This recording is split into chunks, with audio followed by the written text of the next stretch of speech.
Welcome to this week's edition of Outdoors Online, a weekly webcast produced by the North Dakota Game and Fish Department. I'm your host, Tom Jensen.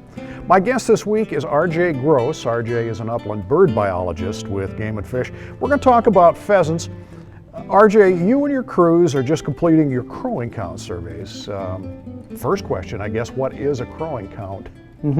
It's a survey that we use. It's basically an index of the adult roosters population, see how they're doing every spring coming out of the winter. We have right around 100 of them every year that our crews go out and do 20-mile long segments. Basically, every 2 miles, our crew will stop the vehicle, get out, walk away from the vehicle a little bit, listen for 2 minutes, and record the number of crows that they heard.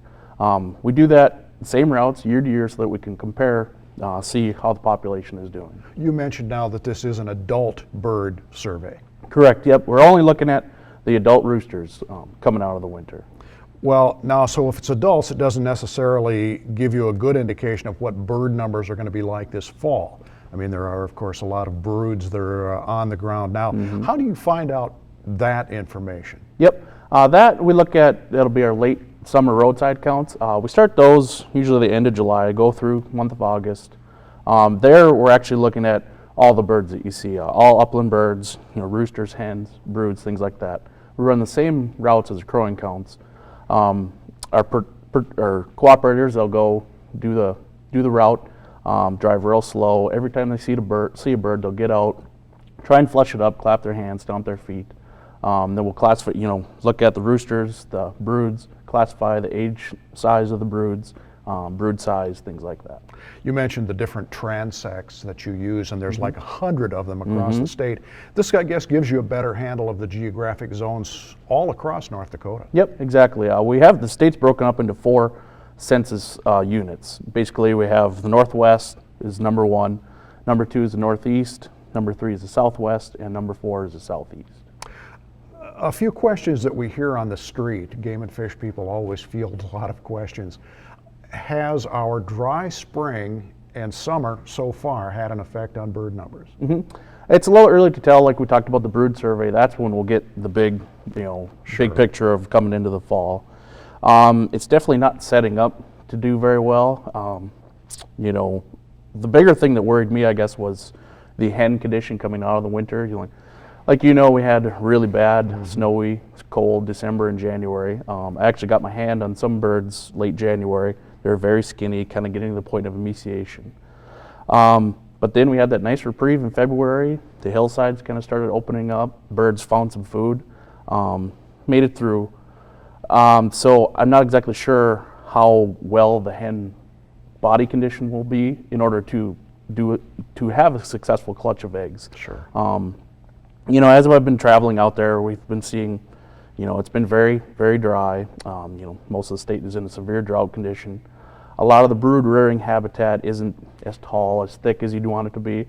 And then also with the dry weather comes no insects, with the chicks really need those first 2 weeks of their life. Peak hatch was last week coming into this week. If the bugs just aren't there without the moisture, the chick survival will be really low. Habitat conditions obviously are not going to be very good either. With the dry conditions, of course, farmers and ranchers are haying places that they haven't hayed before. Right. Loss of CRP is going to have an effect on them. Yep, absolutely, yeah.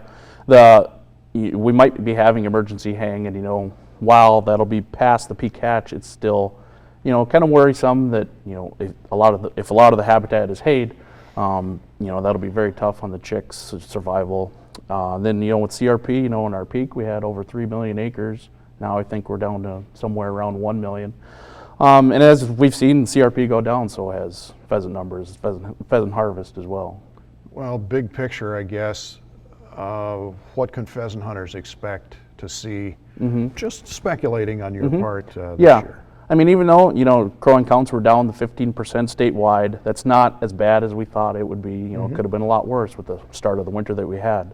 After all, you have to remember, it's North Dakota. We're always going to have pheasants to hunt. It just might be, take you a little bit longer, a couple extra walks. Hunters can find birds. They're just going to have to work a little harder. Absolutely. All right, RJ, thanks. Thank you. If you're planning a trip to the North Dakota State Fair this year, stop in at the Game and Fish Department's Conservation and Outdoor Skills Park. There's plenty to do there without spending a dime. You see, all the venues are free. There's the hunter education booth with pellet gun target shooting. The fishing pier is a popular attraction. You and the kids can catch fish and relax.